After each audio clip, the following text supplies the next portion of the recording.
Maybe a different first move. And here we go. Okay, all right. Queen's pawn opening. No more English opening that we saw earlier in the match. So, yeah, early days in the World Championship match, Magnus was relying mostly on the Catalan opening. Will we see that now? It's the Queen's Gambit declined. No Catalan. It's an opening. Actually, this position was the one where Pragnananda beat Magnus Carlsen earlier in the prelims. Slightly different variation now. We see a quick trade of some central pawns. Still very well-known territory here. The Tarash defence of the Queen's Gambit declined. I think it was mentioned that this variation was prepared for Jan by Peter Lecco in the World Championships with the black pieces. I think this is part of that preparation, at least. Yeah. The isolated pawn, yet again, we were talking about this a lot yesterday. Theme of the whole tournament. Very big theme, with black having this weak pawn in the centre, but also getting quite a lot of activity for that isolated pawn. Yeah, and it was noticeable in the World Championship match that Magnus, I think he knew that this was one of the main lines that Nepomniachtchi would rely upon, but he completely dodged this opening. He avoided it. He went for something else in every single game where Magnus had white. So there we saw the reason maybe that white isn't always so happy to enter this opening is because the white queen does get kicked about a fair bit. That is one of the compensating factors for black's isolated pawn.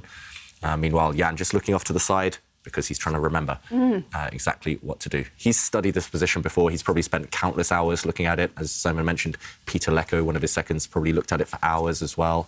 And, OK, he brings out the black queen. And this is also very similar to a game from the World Cup between Duda and Sam Shankland. And that, of course, ended in a win for Duda. OK. Oh, sorry, not Sam Shankland, Sergei Karyakin. That ended in a win for Duda to clinch the World Cup. OK. So this is a popular one, then? I knew all that. Just thought I'd let David say it, you know. So I would have chipped in with the dates and the time and a day, but, you know, we'll let David say these facts. I think. No, you're absolutely right.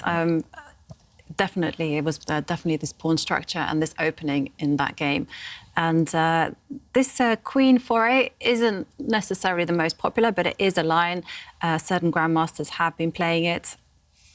But it's much more popular, in fact, to reinforce the protection of the isolated queen's pawn in the middle and develop the light square bishop instead. So this is maybe why Magnus has taken some time out to think, because white generally tends to play in this position to the queen moving to the b5 square, so it offers herself up for an exchange. Yeah, so there's a lot of pressure right now on this weak, undefended pawn, and I don't think there's time for white to get greedy and grab in the centre, because black's queen is going to be the most active piece if this happens, if this black queen takes the pawn. That's why a queen trade as well. Just strategically, long-term, if your opponent has a weaker pawn structure, here an isolated pawn, then it does make sense to trade queens. And earlier, Simon, you mentioned that the first game, the English opening, kind of transposed to a Sicilian defence with colours reversed. This is pretty much a complete transposition to another Sicilian defence with colours reversed, the C3 Sicilian. Just here, white, of course, would be playing the black side there, so black would normally have an extra tempo. Yep. And David, your memory is recognition. Your memory is incredibly impressive, as you just showed there. Have you got any bits of advice you could give to improve your memory or your visualization as a chess player in general? Because it is a really important skill. So being able to memorize the work you've done, maybe before a tournament, or being able to sort of recall that memory. Is there anything that you do that's special, or? Good question. I probably should do more, but I guess one thing that I did when I was young, from a young age, is I would read through books, magazines, just without a chessboard, and I would play through the games in my mind, and that just helps with the visualization. Also, it kind of forced me to concentrate a bit more, so I had to memorize things. Yep. And in general, I would advise also playing things through on a board. I mean, I love, for example, resources like Chessable, where you can play through things on the computer screen. You can test yourself, replay it. But putting it on a board, just feeling the pieces kind of is another level of... I'm actually quite similar. I think one of the one of the times where I really improved was actually I'd look at games, look at tactics, but I'd look at it without a chessboard. So I'd get a puzzle book.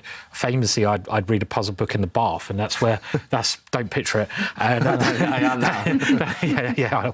Yeah, I don't get too excited either. But that's where I really improved actually, because I had to like visualize them and solve them, and I try to solve two a day in the bath. And actually, that visualization really helped me. And I would say, don't always use a board. It sounds weird, but try to just not move the pieces and just see in your mind's eye where they can move. And I don't know about you, Ivanka, do you have any bits of advice there as well? Yeah, I mean, I had some good bits of advice, basically, that when you are doing these kind of exercises, calculation stuff, then you should actually make a note of everything that you've calculated. Because often when you check the answer, you're like, yeah, I saw that, but you didn't.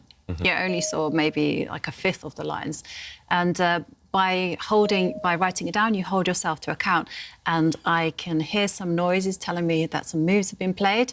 And Magnus didn't actually take the mainstream approach, and instead lifted up his rook to defend the pawn, and now completed his development. Yeah, so very surprising move. White's rook in the middle looks a bit clumsy, as if it might get hit later in the game. But then again, it could be a great piece. White's rook on the second rank defending pawns. And if White does get the time to castle, Magnus hasn't castled very early in these 3 games we've seen so far in this final. But if White's king finally does shuffle off to safety, then the other White rook can step behind its counterpart, and its kind of fellow rook, and the rooks would double up. So Magnus spending a bit of time on the clock. It feels like he's trying to be a bit creative. But it looks like a decent position. Both sides doing all the right things so far.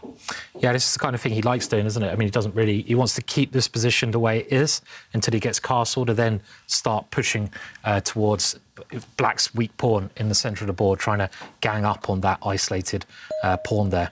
Oh, wow. Oh, wow. Oh, wow. More fireworks on the board. I like it. I love the way Jan's playing today. He's pushed that pawn in front of his king, opening up his king. Very aggressive move and very dangerous, because your king is so weak now, but he's playing so brave today, which is great. This pawn push so double-edged, right, Ivanka? So double-edged. And I must confess that if it hadn't been for Nepomniachtchi or another grandmaster who had made it, I would have laughed, because it would have been like, what are you doing? You pawns don't go backwards. You've exposed your king for a long, long time. Yeah, risky stuff. Now, Nepomniachtchi basically has to bank on dynamism to keep his position stable, because if his pieces aren't active, then I can easily see Magnus holding all the trumps. Like, for instance, he's got the pawn to aim forward to. He's got an easy hook there on the right side, as David's highlighting. Risky strategy. Yeah, he's walking a tightrope now. Yeah, and you mentioned dynamism, hence bringing his bishop out, trying to create a pin on this diagonal. And, OK, we have seen White finally belatedly castle his king. That was needed at some point, and now the Black Knight has jumped in, and this pin, is Black going to profit from it? The idea here is that, for example, if White's knight gets greedy and captures this Black Knight, after a trade in the centre, White will take back. At the very end, the rook would fall to the Black bishop. So I don't think White can get away with capturing yet, with his knight at least. You could make an argument for maybe taking with the bishop and then planting your knight in the centre of the board. But now Black's isolated pawn has kind of moved. It's, OK, this is about to happen, actually. It's captured in the centre, and maybe later in the game, Black will be able to join up his pawns and push them down the board. OK, this position now has happened, and big question for Jan Nepomniachtchi. The Black King's still open. If you compare it to White's King is safe as houses right now. So you've got to be a bit careful with Black. Also, this pawn, for now, is of target. That being said, Black has the bishop pair. I'm trying to look for pluses in Black's position. If Black gets organised, Black is doing well, but it takes so many moves to do that, and I'm still a bit afraid of this king being open. This is the first time in the final so far that Nepomniachtchi's king has been more of a target than Magnus's, and yeah, we'll see if that affects. I don't really like it for Jan at the moment, actually. I mean, this G5 move was very aggressive, and it's nice to see these aggressive moves, but they can backfire. And that king, as you pointed out, is so weak compared to White's king. I mean, you have to keep trying to play energetically here, I guess. So can you move like a rook into the middle of the board to at least try to create some threats going against that White knight? I don't even know which rook, maybe this one. Yeah, I'm not sure which one either. Because otherwise the knight might take the bishop, but this could lead to, well, I don't know. I mean, you're trying to win a pawn at least here. I guess White can just back up that knight with the rook, though, if you need to. Double up these two rooks. Yeah, I don't know. And if white stabilizes, white's going to be doing well, right? So, because black's king is always weak. Yeah. Any type of position where the queens remain on the board, where knights remain on the board, this king is a target. You could easily imagine white's knight later on taking this pawn and jumping in with some annoying checks towards the black king. So many holes around it. Meanwhile, as mentioned, this guy is safe, although Magnus would love an extra move to just kind of push this pawn forward, as mentioned, and give it some breathing space later in the game. So right now, lots of questions for Jan Nepomniachtchi to answer in the current position. Will he trade off this knight? Will he bring his rook to the center of the board? The computer says 0.0, but this one is still really imbalanced. Yeah. And whilst we're waiting for the players to make a decision, I do have an excellent question from Jan Berg-Koch, who asks us, what chess game would you like to watch as a movie?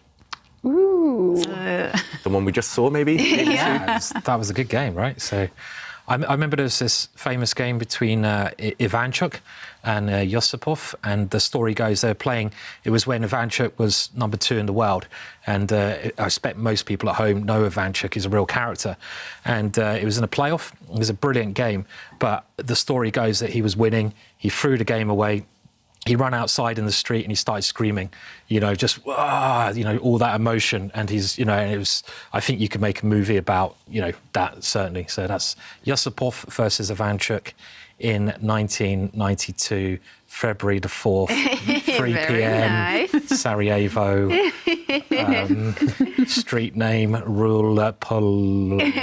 Can't remember the street name, but apart from that, my memory's perfect. You need to work on your memory, yeah. I hope our audience fact check this. Don't. Yeah, a great question. And if you also have any other chess questions you'd like to ask us, you can tweet us using the hashtag #ChessChamps, or you can show us some selfies where you're watching the show from.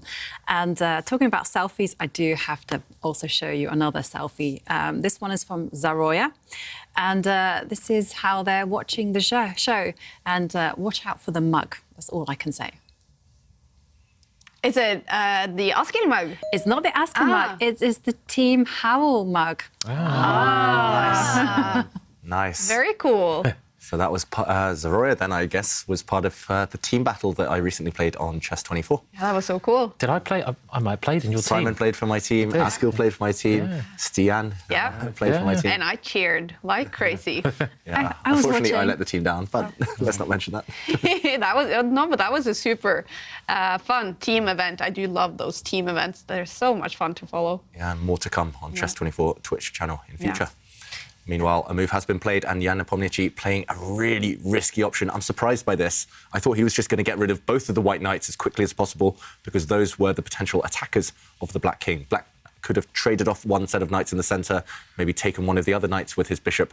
Instead, now black is attacking that white rook next to the white king. But that rook could simply move. Maybe there are options as well. Feels a bit loose by black for black right now. Black's queen is defending everything, but there's a lot of pieces to cover. And white's knight also has the option at some point of jumping into the f5 square that we mentioned quite a few times. Knight takes pawn in some positions, followed by the other knight. There's lots of moves to consider here for Magnus, and they all look quite dangerous for Jan. You know, if you're in doubt, you just move the rook that's attacked. You know, you can just keep your position, keep those trumps alive. I just really don't like Jan's king at the moment. It's going to be something which is a target forever. Now the knights have the simple path, as you mentioned, this knight going towards the king here, this knight going in, even at the cost of some material sometimes, right? You can sacrifice just to get through to the black king. I just have a feeling it's Magnus's style as well, just to move his rook out of the way. And there we go. I don't think he's going to spend too long. It's just not practical spending 10 minutes calculating or 5 minutes calculating a knight jump when your rook's under fire. Just get the rook out of the fray, and still an attack incoming, most likely. Is black's plan to maybe trade off here and then plant a bishop in the center of the board, just trying to block these two rooks? But this does allow white's knight to sneak in. If one knight gets to the black king, I think it's just going to be game over somehow. Just feels so dangerous. Yeah, I just don't like black's position here. I think practically speaking as well, it's often about king safety, as we're seeing throughout the tour, especially at the quicker time limits, the rapid time limit. King safety is often worth like half a pawn, and just compare the king safety here. White's king, 3 bodyguards, black's king has 1 sort of bodyguard, the F pawn near it, but it's really airy. It's got a lot of fresh air rushing in to get it there. Yeah. Oh, there you can see a close-up of the mug.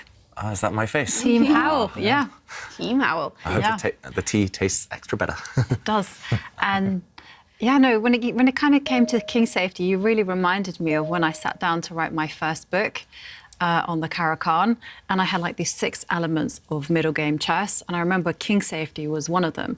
And I remember writing in the draft like 1 line: keep king safe, self-explanatory. And then I thought about it a bit more, and I was like, there's so much more to king safety than this. I mean, it's actually talking to your pieces, it's actually anticipating what your opponent wants to do, it's also thinking about your plans. And so then I was like, okay, let's write a little bit more than 1 sentence, because it's not that easy. Yeah. No, Not easy at all. it's not, no. And there's always kind of levels, right? It's like your king safety, it might be weak, but it's balanced out by other factors, more long-term factors. If you survive, then you're just winning. Sometimes, for example, here, black is weak at his own king, but if white's attack doesn't break through, then black's got a fantastic position. I mean, if you could pick up that black g-pawn on g5 right now, put it back in front of your king, black is better. Yep. Black has the advantage because the black bishop is so strong. So, yeah, there's different levels of it in Nepomniachtchi. He's taking a big risk here. You probably know what I would play as white here, right? I mean, carry the h-pawn. Of course. No, I'm just going to try to, nibble away, maybe try to get a target over there. That's a very sort of standard way to attack over there. I mean, it's not maybe terrible for black because that bishop is a great piece that Jan's managed to get in the middle, blocking things up, but it just seems a bit uncomfortable somehow. Yeah. I mean, knight f5 is the most aggressive move here, trying to go directly for the king, but it might be quite easy to defend that. You're only attacking with 1 piece. So you kind of need to get some other white pieces over towards the black king somehow. And it's not actually that easy to do that at the moment. I mean, just visually, it looks so attractive for white. But then again, as you mentioned, it's all about the rooks. Those 2 rooks, worth 5 points each, worth 10 in total, dominated by just 1 bishop. Maybe something clever like queen a3 with 2 ideas, trying to go rook b2, trying to bring the queen via d6 at the right moment. Something like that could be a way to potentially, another idea to try and improve. Actually, but I stumbled upon that idea as well, just at the same moment you said it, because I was thinking, okay, well, knight takes knight, and then how are you going to activate the rooks? And I really like the idea of trying to get a rook around like using this. the open lines. But it's still not that scary for black after queen a3. It's just I just feel like when things do open up in this position, it's the black king. Well, he's gone for the most aggressive move. Yeah. Are we surprised? Straight in. Yeah. Well, I like this one though, Simon. Oh, yeah. I liked Harry the h-pawn marching forward. And okay, the knight has jumped, and black plays a really sneaky move, attacking the white knight. And that's a pawn sacrifice, giving up this pawn, and Magnus doesn't take it because this knight would have been trapped on the side of the board pretty much. Now the knight is hit, nowhere else to go, it has to step back, and this pawn marching forward would actually trap this white knight. So that was a really sneaky idea by Jan Nepomniachtchi. But Magnus had, of course, spotted it in advance. He reacts instantly after the queen attacked the knight. Very interesting to take the bishop there. I'm always trying to get rid of this bishop, the light squared bishop, and maybe that was a good time for white to have taken it there. On the last move? Yeah, because I want to get my queen over. We've talked about that, and I just want to go queen g4 in this position. And okay, I've given up, but now I've got the queen and knight around your king. h4 strong. Rook takes d3. That bishop d6, trying to win the exchange back. Yeah, some big threats. So maybe that was another possibility. Just to, the rooks aren't doing anything. Let's give one of them up. Yeah, that's really clever, actually, this idea, giving up in this position the rook for the bishop just to open the position. And instead, Magnus has planted his knight in the centre. This is also attractive, I guess. Yeah. Not just attacking this pawn, which isn't too relevant right now, but more importantly, attacking the central pawn, because it does team up with the white queen. So this pawn attacked twice, only defended once. If that pawn disappears, the black position crumbles, right? Yep. So, okay, how do you defend this guy with black? Do you defend it Oof, I hesitate to suggest, but do you defend it with a pawn? This looks too open. I guess the white queen will just sneak back with a check, and this is a bit unpleasant. I'm not sure how black answers this.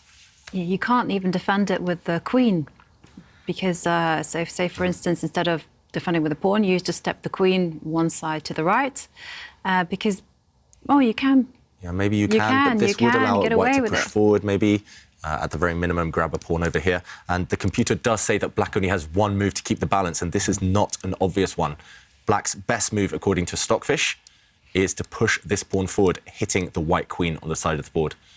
But I don't know whether I would find that. That requires some calculation. For example, the white queen could move, or white's knight could step back, attacking the black queen. You would have to spot here that you can just move the black queen out of danger, and now it's a double attack against the white queen and the white knight. So I don't know if that move is obvious for a human. Would you find this, Simon? Every other move gives white a big advantage. I don't know if I'd find it, but I guess Jan has to find it. That's the thing, because if you don't find this move, you're just a lot worse. And when you're in these situations, you kind of look outside of the box because you're forced to. You're forced to look for moves you wouldn't normally find, because Jan must realise the danger to his position here, and he really won't want to play that F-pawn forwards unless he absolutely has to, I feel. So I think he'll find it. Bet? Yeah, maybe. A little cheeky bet. What should we bet on? Because black's other moves, we should mention, this is by far the best. This one keeps the balance. Black's other moves, the second choice there by the computer is to trade queens. I doubt we'll see that happen. It's not Jan's style. And even that doesn't force the trade of queens. White can just step back with his queen.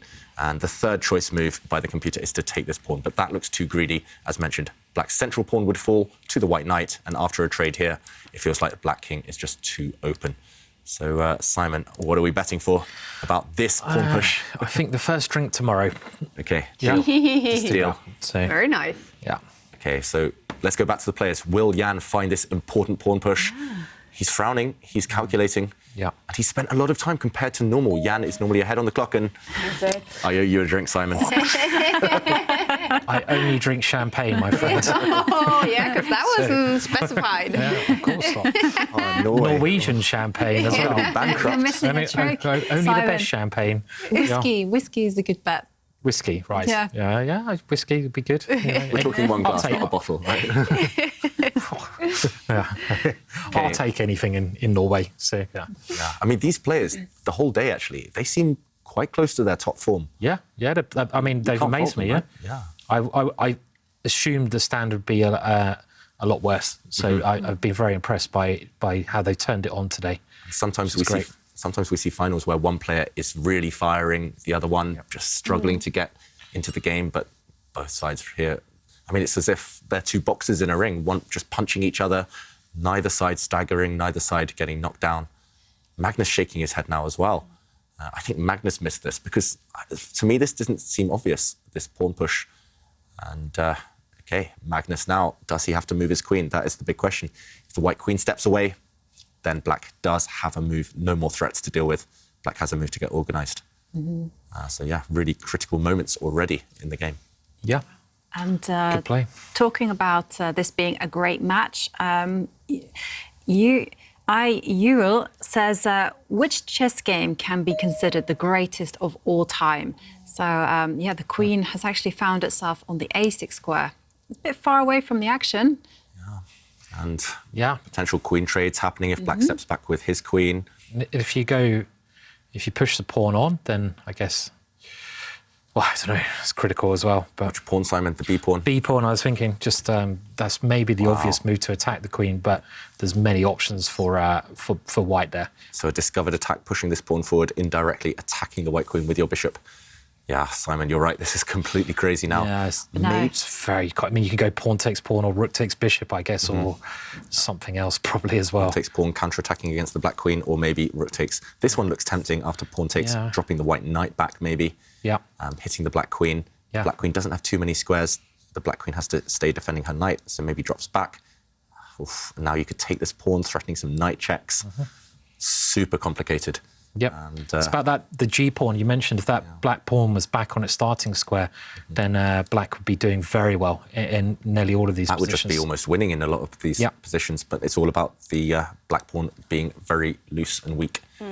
And in the current position, we're expecting maybe this pawn push or possibly this one, but either way, still, the computer says 0.3, but this one is wild and pawn pushes galore. Nepomniachtchi doesn't care about his king. He is going for white. He's going to try and trap this bishop. This is another crazy position. Such a great games today. Such a great final today. So exciting, the games. And remember, we saw the aim chess stats before the start of today. Magnus, maybe the lowest number he had was resource. No, what was it? Resourcefulness was wasn't it? Yeah. So this kind of strategy from Jan Nepomniachtchi attacking him. Makes a lot of sense. Yeah, and this is the kind of chess we really wanted to see and we kind of wished for in the World Championship match, because this is Nepomniachtchi playing true to his personality. Okay, the games aren't perfect, they're making mistakes, but it is a real fight. And both sides getting their chances. And now, like David mentioned, it's a huge threat in the air.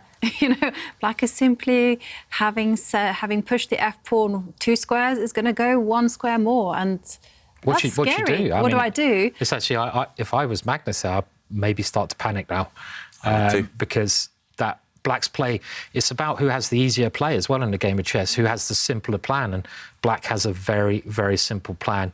White doesn't have a simple plan, so yeah, it's turned around, I think. And it's the core of that plan for black to push pawns, basically. Is it that simple? And even trade Over queens. one white. Yeah, just keep pushing and attacking. And I do think that a trade of queens would lead to a really good endgame for black, because just look at that bishop sitting there on d3. It's not a great defender, but boy, is it a great attacker. Look at it, it's blocking 2 rooks. I honestly don't know what Magnus can play here as a move, because suddenly his pieces are really disjointed. The queen's on one side, the rooks are on one side, the bishop's on the other side.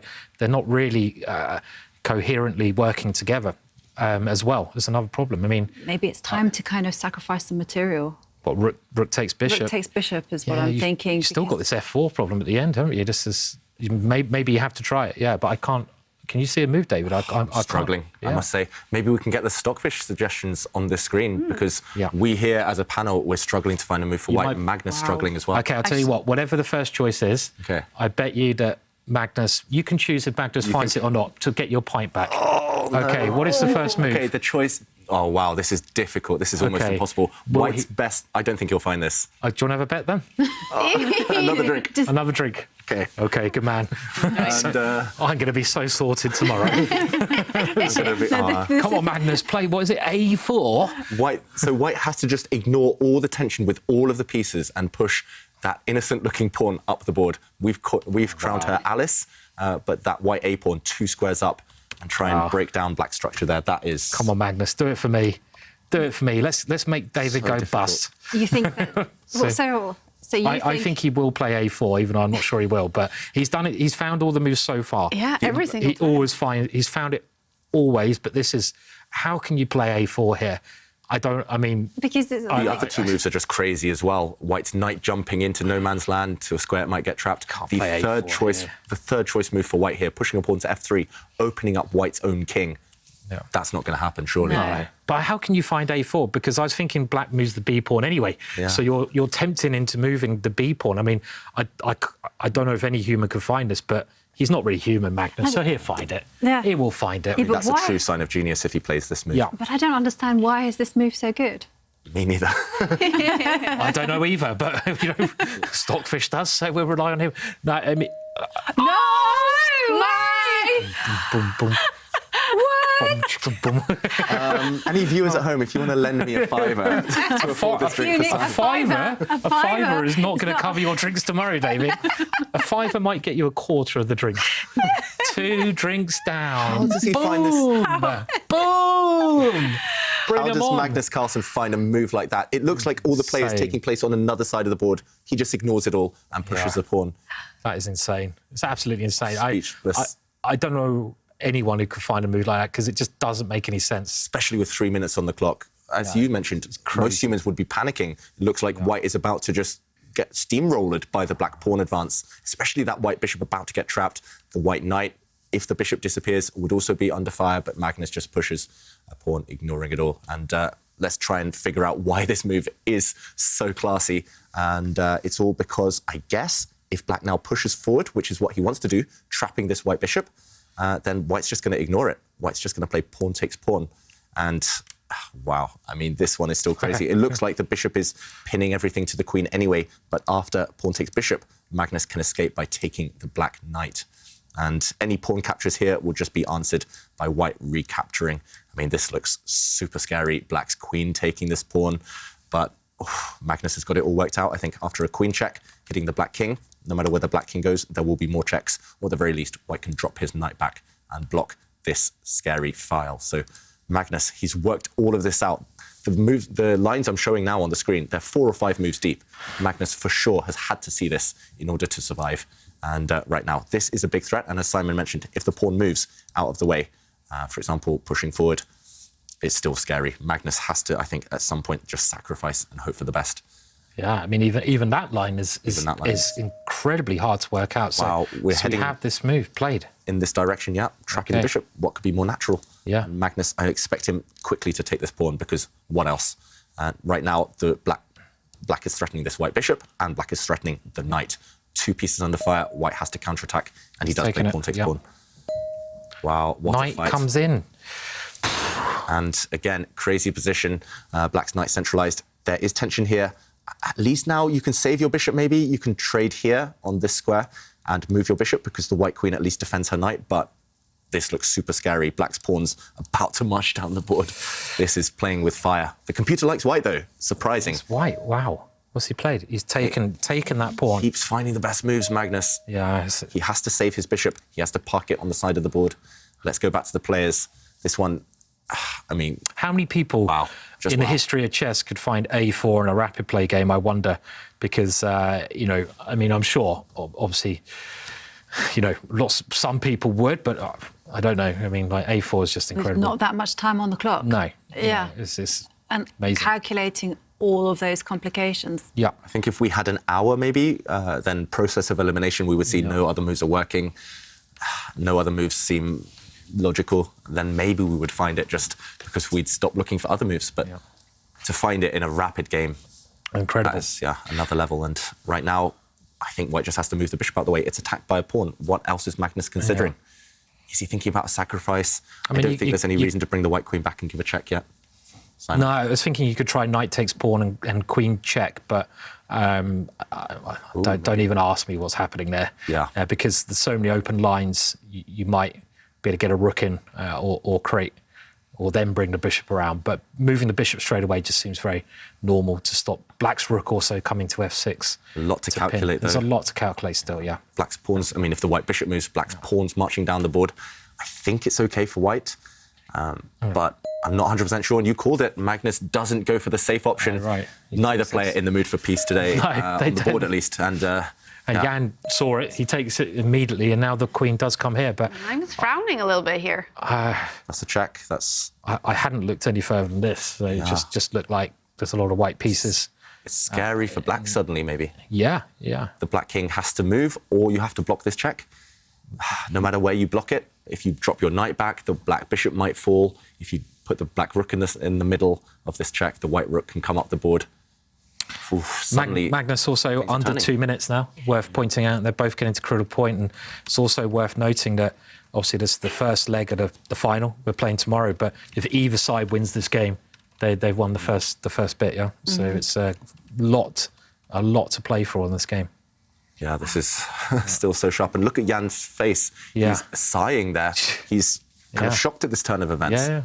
Maybe he thought he was turning things in his He favour. retreated the knight. Wow. He doesn't look happy, does he? No. He doesn't. Well, I mean, he looks kind of... A little bit of a smile there. Yeah. It's an ironic smile again. Possibly. Knowing Jan, he thinks he was probably winning or had a big advantage, and he knows he's let it slip. Meanwhile, though, let's do a quick count. Things have... I mean, the dust has cleared. Things have slightly clarified, and black has an extra knight, but white has 3 pawns temporarily in return. So that's balanced. A knight is the same as 3 pawns. That being said, the white king super safe, the black king not safe at all. If the queens come off, I think black is better because the knight is far more flexible than the pawns. The pawns are weak as well, white's pawns, but while the queens remain, not easy. Yeah, and the pawns are also far back. You know, I once heard a little rule of thumb when it comes to piece versus pawns. So a piece versus 3 pawns, it tends to be a piece is better unless you have that something else. So it could be like maybe you're going to attack against your opponent's king, the pawns are super far advanced, and 2 pawns for a piece tends to be always better for a piece unless you have like a raging attack. So you need to have significantly more dynamic factors. I thought it was quite a nice little rule of thumb that you go for. As long as you have that something else, then go for the pawns. And it seems here that white certainly has something else because he has the open file for the rooks, active queen, and a weak black king. So exactly. I would take white here. I mean, I don't understand, again, the evaluation bar I've just seen is over in Jan's half, but practically speaking, again, it's practical. Who's got the easier position to play? And this is something you've always got to ask yourself. People don't do this enough. Which moves are easier to find? And I think, you can see Jan shaking his head. I think Magnus's moves are easier to play, right? I mean, you can bring the queen in at the right moment, get the rook to a better square, maybe go rook to block the queen coming back here. Looks like a nice idea, actually. I like that move, actually. Move it right into the middle of the board, because if you check with the queen in this position, then black will try to go for the ending that David mentioned before, just by bringing the queen all the way back. And that's a very nice defensive position. So you want to stop that maneuver so you can block that queen by moving the rook in the way of that defensive maneuver. And also this improves the rook because the rook might want to swing over to attack. And this looks very scary for black. Yeah, suddenly the queen is locked out as a defender, right? Yeah. She would love to plant herself in front of her king, but no longer possible. And I think that's maybe one of the most likely moves. The 2, I would say, are, your move, Simon, or this one that Magnus has played. Right, yeah. 7th rank. We call it 7th heaven here. 7th heaven. It's just, I mean, targets for the white rook, but also, I mean, if at some point it might sacrifice itself for the knight, or it might try and break through on this line. If you could put both of the white rooks on the 7th rank, it's just going to win for white. And also minimal risk, this type of position. You mentioned the ease of position to play. Even if the queens come off, if white can trade off these 2 pawns, I think it's a draw anyway. So, I think white is the one with all of the cards up his sleeve, and black really backs to the wall defensive job. Yep. I'm still surprised the evaluation bar in the middle. And talking about the 7th rank, the 7 deadly chess sins, you can learn now how to avoid the 7 deadly chess sins if you go to chessable.com. There is a special offer right now. You can get the 7 deadly chess sins book and video valued at $150 for free. So use this QR code and get into Chessable to get that fantastic course. A bunch of moves. Are we seeing some deadly chess sins here? Possibly. And Jan, he's just got to make sure he doesn't commit the sin of egoism, where he just gets carried away with the position that he could have been, focused too much on his plans. Here, I think he just needs to be completely objective as black and think, OK, I'm defending. I need to just survive now. And Magnus, meanwhile, switching the play. He went towards the black king with his queen. Now he's swung the whole way across the board. And now that black pawn is a big target. It might just fall off the board, the black A pawn. If it does, white has 2 avenues of attack. White's B pawn is very close to promotion. Also, the black king as well. As mentioned, a huge, huge target. But the position has repeated itself. I hope we're not going to see this fizzle out towards a draw. We might be headed in that direction. The queen's gone. Oh, right. Okay, we've seen this position twice before. If Magnus brings the queen across again, it's a draw. 3rd time. Jan's smiling. And Magnus says no draw. Oh, he's gone up. Not for you today. No, not today. It's not a drawing day today, is it? And it's an action day today. Yeah. I just couldn't believe that offer. Is it really free? That 7 deadly sins. That's a really good offer, I'd say. It's a fantastic book. We all said how much of a great book it is, and you get the videos as well. Yeah. God, okay. Limited time offer. Yes. Yeah, that's. I mean, free things are good, right? Especially they're like great quality with. Yeah, everyone should get that. Nothing better than free stuff. Nothing better. Especially when it's one of the best. I will be saying that tomorrow while I'm enjoying my 2 beers, David. 2 beers. I will sip them. I'll be like, yes, enjoy it. Simon, not beers. Champagne, sorry. Yeah, only champagne. I'm actually tomorrow. checking out the menu at the Good Night to try to find the most expensive stuff they have on the definitely. menu. The most, If I ever won a bet in the studio, I lost one to you, Kaya. I had to dress up as a Teletubby. I lose bets to Jovanka all the time in the guess the move type of positions, and Now I Simon's must robbing me admit, blind. I honestly thought that you had it in the bag with Yeah, it was- Simon's last bet. But then shocking one. A4 came. Magnus and is Magnus Magnus. proved that he's a machine. Yeah, and look at the bar here now, you guys. Can you go rook to d6? I've just seen all of a sudden. Wow. Like, could he have gone rook d6 there? They look quite good, actually. Yeah, I mean, Possibly, maybe we can show this on the board. Yeah, So sure. Magnus's last move, very nice as well. He's got some direct threats, but Simon mentioning that the rook could just step up the board, trying to swing across and pin the black queen. And if the rook gets captured by the black knight, then rook takes queen, and this position favourable for white. Queens and rooks, it's never clear whose are better, but the black king just too open, and white has pawns to push. So this would have been nice as well. But Magnus, he's maybe trying to be even more ambitious than grinding out this endgame. In the current position, if we catch up, the rook swung across. Black's rook leaping to the defence. Maybe he's got the same idea Yeah. in mind, Simon. yeah, if he goes rook f6 here without allowing that idea we just saw, I mean, it's still incredibly scary for black, isn't it? But are If you there get any greedy, tricks? you could just take this pawn as well. Okay, he has just taken this pawn. I mean, hang on a Okay. second. Aren't there like tricks in the air for black? Has Magnus just committed the sin of materialism, greed, just grabbing a pawn when suddenly, as Jovanka mentions, maybe some ideas against the white king? For example, you could deliver a check. If the king moves, then maybe try and get your queen into the game. Actually, maybe... it's so complicated here. I was wondering whether you could try and get this knight in at some point, but you just can't right now. Both kings are suddenly a target. Suddenly the white king less safe than it previously was. Black wants to get rid of Harry so that you could somehow check on this file, but not easy. Suddenly... Bar has been on a roller coaster today, hasn't it? The bar's been all over the shop. The bar's had a workout today. It's had a proper workout today, yeah. Could in this position? Oh no, it's not possible. You'd love to move the knight right and bring Yeah. it in, but unfortunately the knight moves.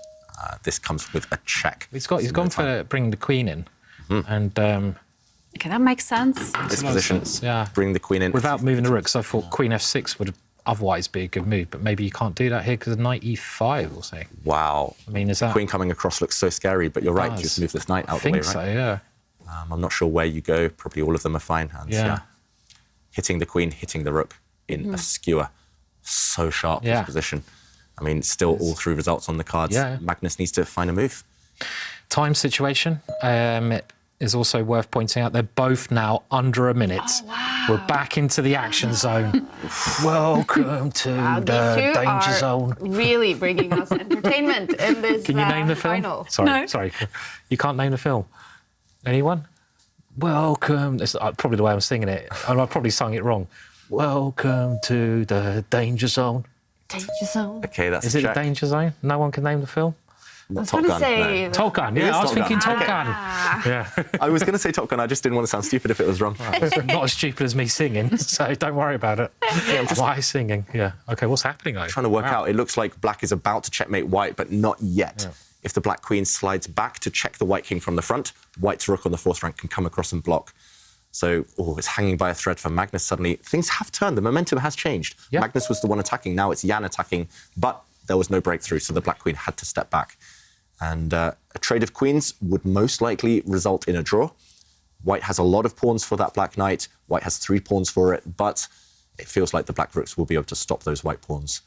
And Magnus, can he find anything better than a queen trade? Queen trade is the safe option, but we've seen both players playing for the win throughout today in every single game. It'd be very sad to swap the queens off in a way because White's had this pressure against Black's king for most of the game, and you really don't want to swap the queens off when your opponent's king is more airy, got a lot more air around it, and it still seems the Black king is probably weaker than the White king. Then here. again, 5 seconds on the clock for Ooh, Magnus. 5 seconds. Okay. Does allow the queen Incredible. trade.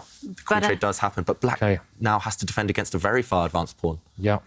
Not easy still for Nepomniachtchi. And Both the white sides rooks, around 30 seconds. The white rooks, they're coordinating very well. It's not easy for black to start mobilising his knight or his rook next to the king for that point. He does activate his knight, and Magnus, gesturing there, shaking his head. I think maybe he underestimated this one. The reason this is fine is because white doesn't have time now to move the rook because the black knight is threatening a deadly check. Actually, if white moves the rook and the black knight comes to the g4 square with check, that would end in checkmate. Even white's king is not safe, Wow. having all those pawns around it. Wow, that's incredible, that checkmate, Yep. actually. Maybe you can show... Oh, OK, well, obviously you've seen it. Yeah, he saw it. So white had to cover any checking squares from the black knight. That would have been a really nice pattern. Yes. Maybe we'll show that a bit later. But Magnus now pushing pawns on both sides of the board. He's going to try and overwhelm black's pieces. but it's not going to be easy. Wow. Who's the star player for each of these two now? Who is the Maradona in each camp? Oof, I guess that white pawn on the a6 square is the potential goal scorer, but it's under lock and key right now. I'm just seeing from Twitter that maybe I even got the words wrong. Is it highway to the danger zone? What did I say? Did I say welcome? Welcome to the dangers, yeah. Oh, I love that. So I was kind of, that's my version, you know, a little bit of... I have a friend that always sings, I am the tiger. I am the tiger. That's even more catchy. Yeah. All right, well, who's the tiger here? Will we have a winner? Will it be a draw? At the moment, it looks like two tigers just balancing each other out. Really high level, really intense chess, and Magnus now just moving his king to the side. Does this allow black to go and capture a pawn with the black rook? Oh, Magnus, there we go. One pawn drops off, and now the knight under fire from the white rook. Head shaking. Yeah, Magnus knows that the win is no longer likely. What is most likely to happen is black giving up the knight for that white a pawn. As we mentioned, Alice the a pawn. It will cost black the knight, but not enough pawns left. Here we go. Knight takes pawn is about to happen. And the players, I think they've just agreed to a draw. Yep. We're about to see a drawn rook endgame. Both shaking their head again. Yeah. This is like, I mean, it's been such a great day, and it takes it to the last game, right? So we're shaking.